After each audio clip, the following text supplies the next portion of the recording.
Hey everybody, this is Wade with Wade4Wireless, and what I thought I'd do something today is I did that presentation out at IWCE over the tower workers' job and safety, and I thought I'd share it with you. So the way I thought I'd share it is just to basically put it on the slides here and send it off to you. So I'm going to start out with the slide one, which is the pretty cover, nice tower site. So what does a tower climber do? He does more than climb towers. He could be asked to do any one of the following: cell array installation, microwave dish installation, increased structural integrity of the tower, tower construction, broadcast antenna and line installation, equipment decommissioning. There's a lot of work out there for the tower climber. And there's so much more, and there's plenty of work coming up too. So what does your office look like? Do you think you could work at height? Do you need to be over 100 feet up to work? Would you do it? Could you do it? It's a construction job, really. The only difference is you're working at an elevated height. So chances are there's 4 guys, usually 2 guys in the air and 2 guys on the ground. And what happens is that's their job. That's their office for 2 weeks. Their office is right there at the job site, at the tower site. They're going to be the 2 guys up in the air. They're going to work there. They'll probably be there 6 to 8 hours, depending upon what the job is, but they'll probably be up there all day. Maybe you have 3 guys in the air. So the other thing is, what do you wear to work?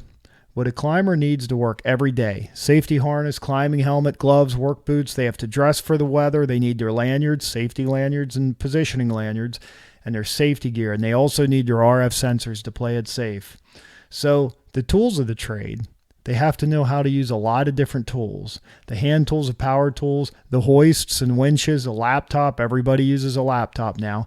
The test equipment, the RF cable termination kits. They probably do RF cable and fiber cables. So they have to be able to work with both in today's world. Then they have a carabiner, rope termination bars, or rope descending equipment. But here I have first aid kits. I also have trauma kits. The first aid kits or something they should have out and know how to use. It's very important. Then the other tools: block and pulley, swivel hooks, shackles, slings, buckets, all that stuff. Now, the other thing people don't realize is what a tower climber should be trained with. So most people don't realize what's required of a tower climber, but the first thing they generally take is tower safety and rescue. Now, what they have to do is basically know how to rescue someone off a tower. They have to know how to be safe on a tower. That's generally the first class they take, whether it be at 4 hours, 8 hours, 2 days, or 2 weeks. That's the first class they take, depending upon how much they learn. And the other thing they should learn is rigging. Rigging is really learned in the field, but they have classes on it, and I'd highly recommend taking a class. But another thing, I'm going to put these two together: first aid and CPR training. Those two are key. You really should learn first aid and CPR. It's very important, and I would get certified in it. If you're at a tower site, remember, you're hours away from help. You're not close. And then the other things: transmission line, fiber termination, rope access is a good thing to learn. I'm a big fan of everyone learning how to rig with rope, not rig, but how to use rope access to maneuver themselves around the tower, to maneuver the equipment up and down. The other thing: hoist or crane operation. I think one of the big problems today is everyone gets a capstan winch and they don't know how to use it, or they just figure it out in the field, which is fine, but you really should be trained on it. There are training videos out there, and really you should get certified on it. And obviously, if you're working with a crane, you have to get trained to work on a crane. You have to get certified. It's very important. So, and then RF awareness. That's another class you should have. And what do I mean by that? I don't mean by just putting the meter on, the NARDA meter, and having it there so it goes off when you're in high RF areas, but you should know what to look for as far as the antennas before you climb the tower. If you see something you don't know, question it. Call the landlord, call the tower owner, question it. And then obviously OSHA 10 hour. Everyone should get their OSHA 10 hour if they've been on the job for a while. And depending upon where you work, weather survival, you could be up on a mountaintop in the middle of winter. You could be in the desert in the middle of summer. You really should have weather survival training. And the other thing are crane signals. Now, when you're out at a tower site, everyone knows the obvious hazards. Falling, obviously. Falling equipment, very obvious. You could get crushed limbs. And RF exposure. That's something we don't know yet. A lot of people don't know what long-term RF exposure will do to you, and it seems to affect different people differently. Overexertion. it sounds silly, but if you're up in a tower and you pull something seriously, like your back, your groin, a muscle in your leg, it's going to be hard to get down. It's a very real issue when you're working at elevated heights. Heat exhaustion. A lot of times you're up there in a tower site, you're out in the sun, you're exposed, or you're up there, you don't know how hot or cold it's going to be, but you have a harness on. You can't just take your jacket on and off while you're up there. It's not an easy thing to do.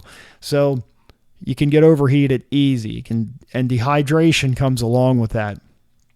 A lot of guys don't think to take water up. Now, what you're supposed to do, if you're a good ground guy, you send water up in their bucket and make sure that they drink all day. It's a good idea. I've had a lot of good ground people that remind me of that, because when you're busy and working, you tend to forget. Frostbite, very real issue. You're working out in the cold, it could be a problem. Sheer exhaustion. You keep working, it's a long day, you don't realize how tired you are. Failed safety gear. It does happen. Safety gear fails. It just does. Severe weather, lightning, broken bones, all those serious issues up there. But what about the not so obvious hazards, like the health problems such as carpal tunnel, joint breakdown, back problems? These are all things that happen over time when you're working at height and you're also carrying a heavy load. Heavy and awkward lifting are another thing. Constant RF on your body, that's something people don't think about. Long-term sun exposure to the skin. And the other thing, the chemicals, like bird poop. Yeah, bird poop on the tower, there's no way to get around it. It's just something that's out there, and you have to climb through it. So just try to protect yourself, your eyes, and try not to breathe it in, because it will make you sick. The other thing people overlook are auto accidents. 2 climbers died last year, in 2014, from auto accidents. Listen, most of you guys know tower climbers generally drive hours to a site. Could be 2 hours, could be 4 hours, could be 6 hours, could be 8 to 10 hours, where they go to a site and then they're there for the week. It's a lot of time behind the windshield. So it's a very realistic possibility that auto accidents happen when you're driving that far with a big, heavy truck.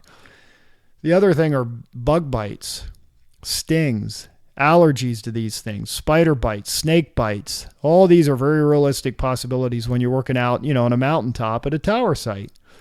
And it's things that people overlook, but a lot of people are allergic to bees. A lot of people are allergic to bug bites, scorpions, spiders. You never know what kind of spider is going to bite you. And then if a snake gets you, then you got to worry about not only the snake bite, but tetanus as well.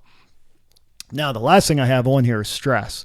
Stress is a very real hazard to tower climbers, because with stress, you're away from home for a long time. You're away from your family for a long time. It really puts a lot of stress on you emotionally. The other thing is you're working a dangerous job. It puts stress on you for working that job. And the other thing is it puts stress on your family because they worry about you, which elevates stress. Stress plus stress equals stress squared. So you have a lot of stress. So it's very hard. The other thing is training newbies. When you train a greenhorn, you get worried. You get nervous. You don't know what's going to happen. There's a lot of stress there too. So you really have to be careful. But just remember, safety first. So the number one thing that the industry has done to save people is commit to 100% tie-off. It's a requirement that's been in place for years, and yet not every climber follows it. You know why? It's perception, because most climbers feel that they get things done faster when they're not tied off. But we have to be safe. We have to put safety before the schedule. I know that's easier said than done, but we just have to do it. So the other thing I wanted to ask the audience, would you rescue someone? You think you could do it? Training is one thing. Doing is another. Practice, practice, practice. And the other thing, every tower company out there, tower climbers and tower hands, they should have a written rescue plan. Having a safety plan is one thing, but they should have rescue plans as well. It's very important that they have rescue plans. So if you need help, there's plenty of people out there that will help you. You have Tower Safety and you have Safety One. They're a big help in that. So what else is being done for safety? On October 14th of 2014, OSHA, the Department of Labor, and the FCC teamed up to perform together to form TIRAP. TIRAP stands for the Telecommunications Industry Registered Apprenticeship Program. And the reason they did that was to build an apprenticeship program to show companies how the apprenticeship program should work. So that's out there. The other thing is Nate helped form the National Wireless Safety Alliance Group. And what they did, they're in the process of creating the National Wireless Skills-Based Training Standard that will cover the training requirements for all positions in tower deployment industry.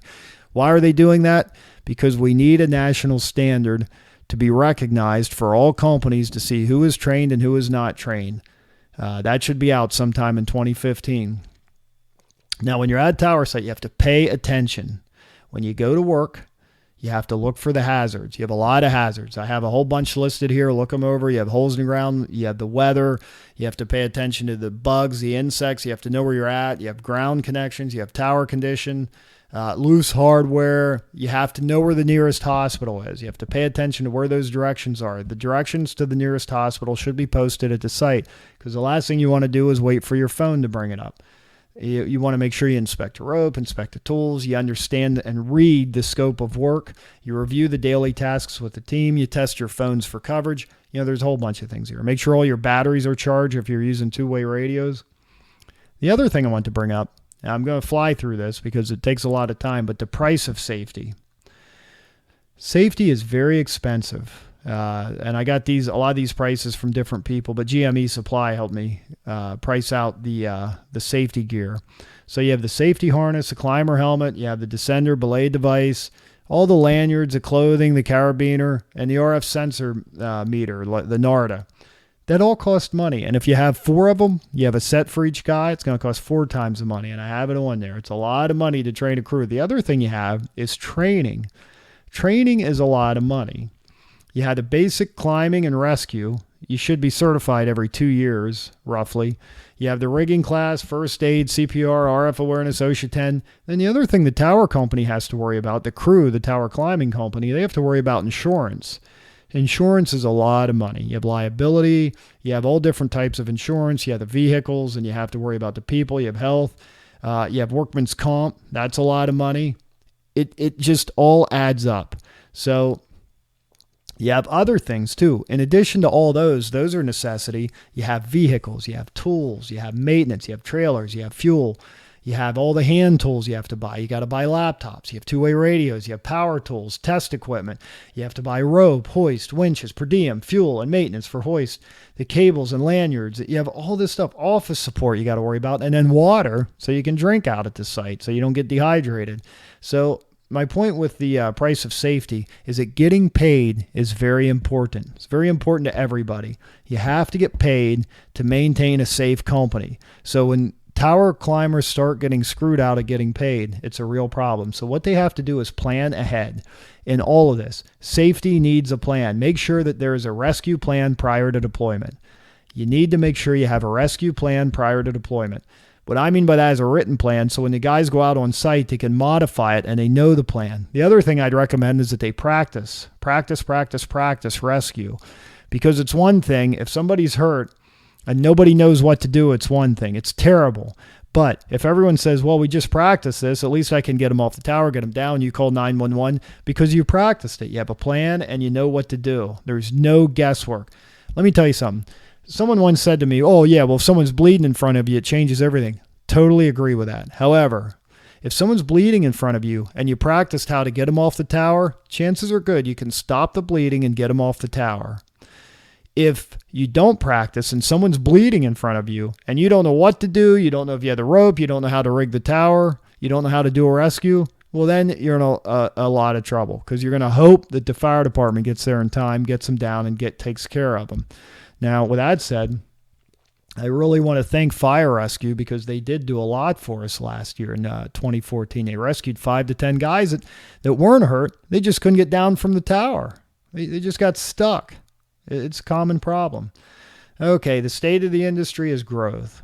Wireless deployments continue. Obviously, you have the FirstNet build. You're going to have two-way builds, public safety builds, AWS-3 auctions. You have so much. And with all that said, you have so much more equipment going on the tower. So structurals are going to be a big deal. So they're going to beef up a lot of these towers. At least I see it that way. They're going to have 5G coming out, in 2019, 2020. So as soon as you're done with the LTE builds and getting all that done, then you have the next generation coming out. It's going to be a lot. Plus, you're going to have the 600 megahertz auctions too. So could you do it? Can wireless systems deploy without the tower climbers? Of course not. Come on, you need the tower climbers. Would your mobile phone work if there were no towers? Wouldn't work very well, would it? Think if you had a Wi-Fi only phone, how well that would work. Be great in your house. Well, if you left your house, that'd be spotty, hit or miss. You'd hope you'd get it, Are you on the right Wi-Fi system? With the carrier where it works and where it doesn't work. So it'd be one thing for these guys not to do their job, then the cell phone wouldn't work. But could you spend 8 hours, 300 feet up on a tower for a solid week to make sure it does work? That's what these guys do. So the lessons learned. Lost lives were mostly due to not being properly tied off, mistakes, and poor planning. That's what we see in the industry. Injuries are caused by rushing, taking chances, and failed safety gear. So it's something that we really have to make a difference with. So what are the next steps? Well, the way I see it, the next steps should be required training for every company. Now, you'd think that was there, but you'd be surprised how many people don't do it. These companies start doing train the trainer and they fudge it. Required certification, which is going to happen nationwide soon. Apprenticeship programs, I think, are a big plus. If you can put 1 or 2 new guys with 2 or 3 experienced guys, you're off to a good start. Regular rescue practice. Practice. It makes a difference. To practice the rescue, and you could even practice rigging and tying off to the tower and even rope access. You can practice all that. Proper safety and rescue gear supplies. Make sure you have the right gear. Make sure you have the right supplies for rescue. Make sure you have plenty of rope. Make sure your rope's in good shape. The other thing, renewed annual training. You really need to make sure that your training is up to date and renewed probably every other year. Now, that's different than practice. You should practice once a month, once every other month. In worst case, you should practice once a month so everyone's on the same page. I'm not saying take a week off and practice. I'm saying pick a day, pick a tower, and pick a time. Get your crew out there and practice. So that's why I say I have weekly practice on here, but really you could do it monthly. And require 100% tie-off. No ifs, ands, or buts. So when I gave this speech, I was giving it mostly to the customers of tower climbers and what they can do. If you're a customer, if you're writing the RFP, if you're hiring a tower crew, if you're hiring a tower company, here's what you can do. Here's a takeaway from this whole thing. If you're going to hire a contractor to climb a tower and you're planning the deployment, make sure you plan to put safety and training requirements in the SOW, which is a scope of work, or the RFP. Make sure you do that. That is what you can do to make a difference. Make sure your contractors are certified, reputable, and vetted. Ask for the certification documentation. Ask for their safety plan. If they should have a safety plan in writing. That's what you can do. Follow through with the industry recommendations for safety with NATE, TIRAP, and OSHA. They should have more information. But build in. The other thing is, another big takeaway is build in money for safety audits. If you can make sure that your contractors are being safe by either hiring another tower company or a safety company or someone to just go out and watch them randomly. I'm not saying you can go to every site. I know that costs a lot of money, but let's face it. If you don't have any money and you're not going to go to any site, and quite frankly, a lot of customers prefer that. They don't want to know, but that's not the right thing to do. The right thing to do is to make sure these guys are being safe on the tower. That's the right thing to do. Build money in for that, okay? I'd like to thank you for listening and learning. Appreciate your time. I'd like to thank Todd Horning of Safety One, Kathy Brand of Tower Safety, and Todd Schleckaway of NATE for giving, they really contributed to this. So I do appreciate all the help. And then after the end, I have some rescue pictures, which I had some tower pictures I had, and Todd Horning gave me some rescue pictures. I have some reference links in there for TIRAP, NATE, OSHA, GME Supply, and of course my link, because it's all about me. I want you to think about mistakes and accidents. A mistake may cost the climber their life, or at least the way they live. This could also have serious injuries, or at least lose their job. I mean, this is something a climber has to deal with every day. 1, they could lose their life. It's over. 2, it could change the way they live, meaning they have injuries that last for the rest of their life, serious injuries. And 3, worst comes to worst, they could just get fired. It's just the way it is. Then I listed all the people we lost in 2014 because I thought that was important. And then I have about me because it's all about me. So I hope you enjoyed the presentation. I appreciate everyone sitting through it. Thank you. And I gave this at IWCE, and I just thought I'd share it out there with all my listeners, and I'd throw it up on YouTube for you guys. All right. Thanks. Bye.